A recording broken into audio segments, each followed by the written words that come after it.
శ్రీకృష్ణ పరమాత్మ అర్జునికి ఉపదేశించిన ఆధ్యాత్మిక వైభవం శ్రీమద్ భగవద్గీత. సకల మానవాళికి ఇహలోక పరలోక శుభాలను కలిగించేది, మానవ జన్మను సార్థకం చేసేది శ్రీమద్ భగవద్గీత. అటువంటి భగవద్గీతా యజ్ఞాన్ని కొనసాగిద్దాం, తరిద్దాం. ఓం నమో భగవతే వాసుదేవాయ. నారాయణుడైన ఆచార్య శ్రీకృష్ణ పరమాత్మ నరుడైన అర్జునుడికి ఉపదేశించిన శ్రీమద్ భగవద్గీత విశ్వమానవాళికి అమృత సందేశం. అటువంటి పరమ పవిత్రమైన శ్రీమద్ భగవద్గీతలో ద్వితీయోధ్యాయం సాంఖ్యయోగం. శ్లోకభావ అమృతవాహినికి స్వాగతం. హతో వా ప్రాప్స్యసి స్వర్గం జిత్వా వా భోక్ష్యసే మహీం తస్మాదుత్తిష్ట కౌంతేయ యుద్ధాయ కృత నిశ్చయః.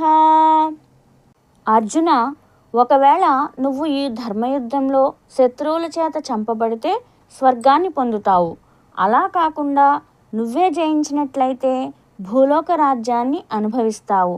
ఈ ప్రకారం రెండు విధాలు మేలైనవే కాబట్టి యుద్ధానికి సిద్ధమవ్వు.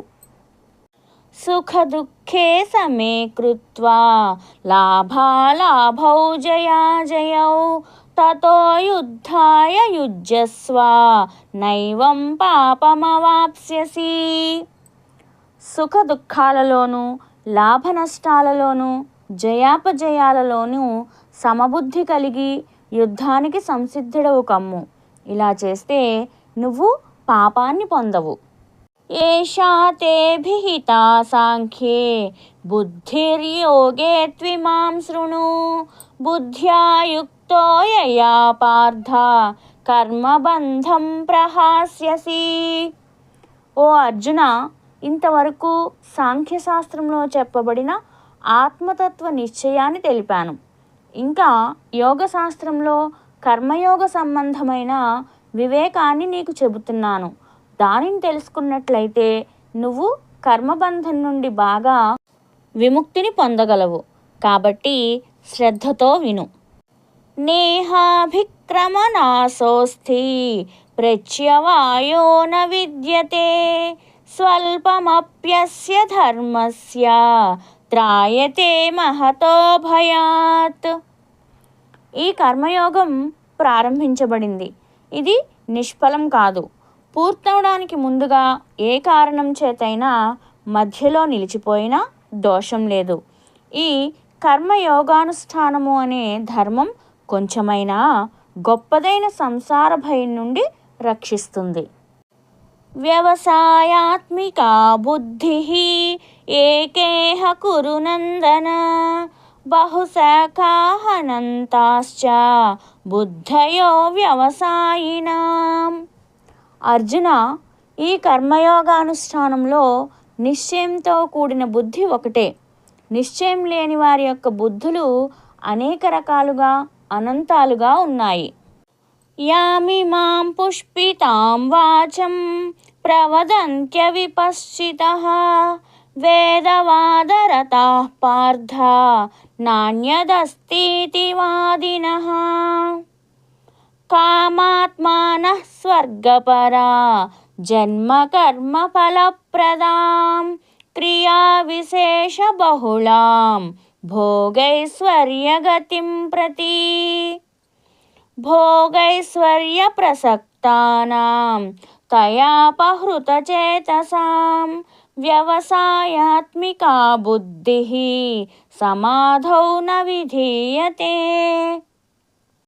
ఓ అర్జున, వేదాల యొక్క ఫలితాన్ని తెలిపే భాగాల పట్ల ప్రీతి కలవారు, అందులో చెప్పబడిన స్వర్గాది ఫలితం కంటే అధికమైనది వేరే లేదని భావించేవారు, విషయ వాంఛలతో నిండిన మనసు కలవారు, స్వర్గమునందు ఆసక్తి కలిగిన అల్పజ్ఞానులు, జన్మము కర్మము వాటి ఫలితాలను ఇస్తాయని, భోగ ఐశ్వర్య సంపాదనకై అనేక కార్యకలాపాలతో కూడినది, ఫలశూన్యమైనది అయిన ఏ వాక్యాన్ని చెబుతున్నారో దానిని నమ్మి వ్యామోహంలో పడేవారు, భోగ ఐశ్వర్య ప్రియులు అయిన మానవులకు దైవ ధ్యానమునందు ఏకాగ్రమైన బుద్ధి ఎప్పటికీ కలగదు.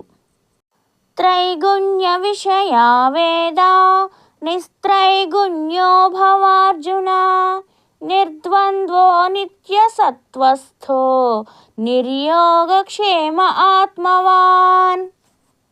ఓ అర్జున, వేదాలు త్రిగుణాత్మకమైన విషయాలను తెలియచేస్తున్నాయి.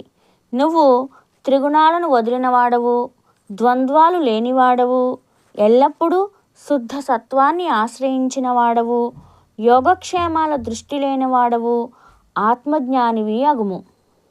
యావానర్ధ ఉదపానే సర్వతః సంప్లుతోదకే తావాన్ సర్వేషు వేదేషు బ్రాహ్మణస్య విజానతః. స్నానపానాదులకు ఉపయోగపడే తక్కువ నీరు కలిగిన బావి మొదలైన వాటి వల్ల ఎంత ప్రయోజనం ఉంటుందో, అంతటా నీటితో నిండి ఉన్న మహత్తరమైన జలప్రవాహంలో కూడా అంత ప్రయోజనం ఇమిడి ఉండే విధంగా వేదాలలో చెప్పబడిన సమస్త కర్మలకు ఎంత ప్రయోజనం ఉంటుందో, అంత ప్రయోజనం పరమాత్మతత్వాన్ని తెలుసుకున్న బ్రహ్మనిష్ట కలవారికి బ్రహ్మానందంలో ఇమిడి ఉంటుంది. కర్మణ్యేవాధికారస్తే మా ఫలేషు కదాచన మా కర్మ ఫలహేతుర్భూః మా తే సంగోస్త్వకర్మణి.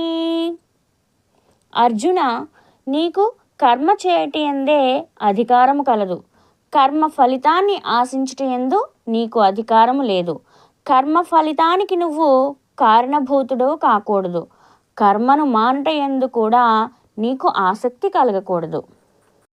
యోగస్థః కురు కర్మాణి సంగం త్యక్త్వా ధనంజయ సిద్ధ్యో సమో భూత్వా సమత్వం యోగ ఉచ్యతే.